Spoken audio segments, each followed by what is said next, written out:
Education website पर आपका स्वागत है। आप तमाम बच्चों की साथ और मेरी मेहनत जो रंग लाई है एक विशेष सफलता की पहचान है और हम सब आपसे रिक्वेस्ट करेंगे कि आप ऐसे मेहनत के साथ लगन के साथ जुड़े रहिए।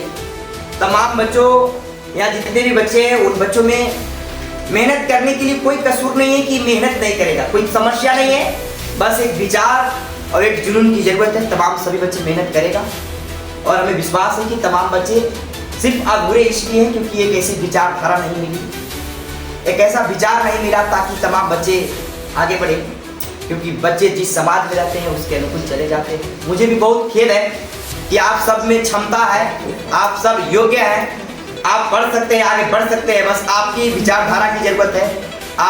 आपको एक विशेष समाज की जरूरत है जो एजुकेशन के मामले में आपको बता सके। आप एजुकेशन समाज में जीना सीखिए। जैसे एक शेर अगर भेड़ियों की दुनिया में आ जाए तो शेर नहीं भेड़िया ही बन जाती है। बचपन से अगर शेर की बच्चा को भेड़ी में पाल दिया जाए तो शेर का बच्चा भी भेड़ी ही बनेगा। इसलिए आप तमाम बच्चों की एक विशेष विचार अगर शुरू से दिया जाए तो आप भी कल एक विशेष विचारधारा के साथ सफलता की मुकाम पर पहुंच सकते हैं। लेकिन तमाम बच्चे जो हमारे आसपास की जो समाज है, जो समाज की विचारधारा है, वो बच्चों में ऐसी एक रूढ़ी विचारधारा भर दे रही है जिसे तमाम बच्चे पढ़ाई को अलग समझने लगा है। पढ़ाई को होता कुछ और है और अर्थ कुछ और बना दिया है। ये समाज की ठेस विचारों ने मेरी तमाम स्टूडेंटों पर विशेष से जो ऐसे भावनाएं लाकर हमारे तमाम बच्चों को पढ़ाई की दुनिया से अलग कर दिया। इसलिए मैं आपको से दुख के साथ बताना चाहूँगा कि आज मैं अपने समाज के कई लड़कियों को मुंह से यह सुना है कि कहती है कि ये पढ़ाई लिखाई की जो दुनिया है शादी विवाह के लिए होती है।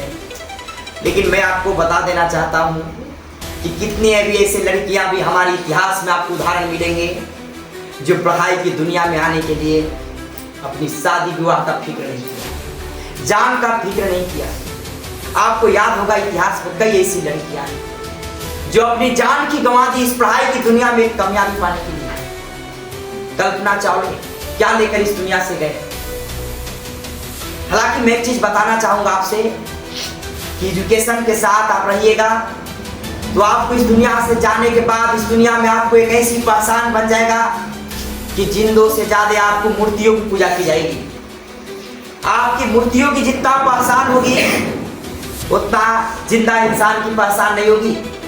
और आप जो संपत्ति कहते हैं ना, आप कितना भी कमा लीजिए, कितना करोड़ कमा लीजिए, आपको इस दुनिया में पहचान के लिए सिर्फ राख मिलेगा। आपका सिर्फ इस दुनिया में राख के अलावा कुछ, आपका सिर्फ इस दुनिया में पहचान आपका राख मिलेगा। इसलिए दीवाना बनना है तो किताबों की दीवाना बनिए, ताकि कल अगर बेवफा भी किताब निकलेगी तो कल आपको सिकंदर बना दे। इसलिए कल आपका किताब का साथ भी छूटेगा तो जमाना के बीच आपको पहचान बना दे।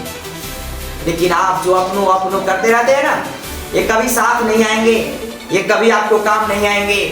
और जब आप पढ़ाई लिखाई सब कुछ खो के अब जो सोचते हैं ना ये पैसा, हम जानते हैं दोस्त पैसा बहुत कुछ है लेकिन सब कुछ नहीं है। ये संपत्ति बहुत कुछ है लेकिन सब कुछ नहीं है। जाते जाते आपको पता चलेगा कि जमाना के पहचान के बीच बस सिर्फ मेरा एक राख रह गया। कुछ समय के बाद वो भी उड़ जाएगा। और हम हर एक लड़कियों से यह कोशिश करूंगा कि आप पढ़ाई की एक विशेष दुनिया और विचारधारा के साथ पढ़िए और आगे बढ़िए।